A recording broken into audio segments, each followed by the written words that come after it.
The day has run out of sunlight and the temperatures are below freezing, but this group of dedicated runners is out here anyway. I love to run, and I love to run outside. And my motivation is as long as I can stand it outside, I don't have to get on the treadmill. Treadmills are boring. Sherry Williams is battling the brutally cold conditions as she trains for her next full marathon in April in Oklahoma City. At 60 years young, Williams is healthy and vibrant. She attributes her stellar health to getting the running bug years ago. When I started running, I was watching runners run the Tulsa Run in the ice. I was on Riverside watching people. I had my little fur coat, and I was watching these people run by in the ice. And I went, they are so crazy. I really want to do that. So I did. I started running that year, and I've been running ever since. And I love it. Yeah, it's fun. It's real contagious, and you get, I kind of get that runner's high, Williams, like the rest of the runners out here, have made the adjustments for the bitter cold.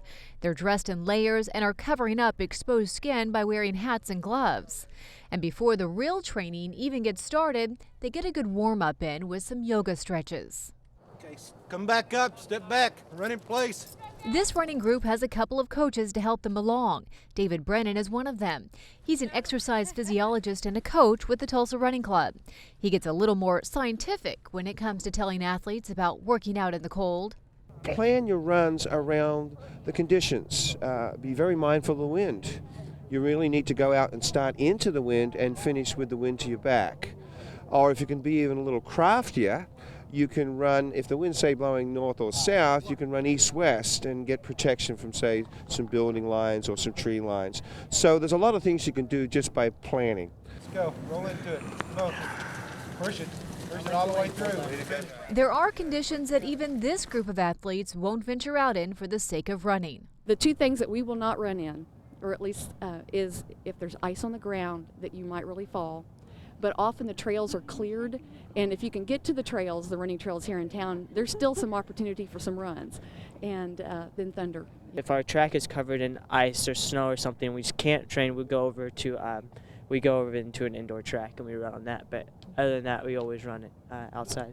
Ice is my enemy. I don't really run on ice, but anything else, you just layer up and try to stay as warm as possible. Once you get moving, you warm up quite a bit. So you usually dress for about 20 degrees warmer than it is, even though that's miserable at first. Meanwhile, there are others who prefer the steady indoor climate. A line of treadmills give these runners something to pound their feet on over the lunch hour. I've been coming to the YMCA at noon for over 35 years. Sam Joyner is a retired federal judge and takes his health seriously. He says more than anything, keeping fit has just become a habit for him over the years. And that's how he would advise others who might be interested in making fitness a priority. You need to get in the habit. It has to be a routine. You have to get used to it, and it has to become a problem if you don't go do it. So that'll make you do it.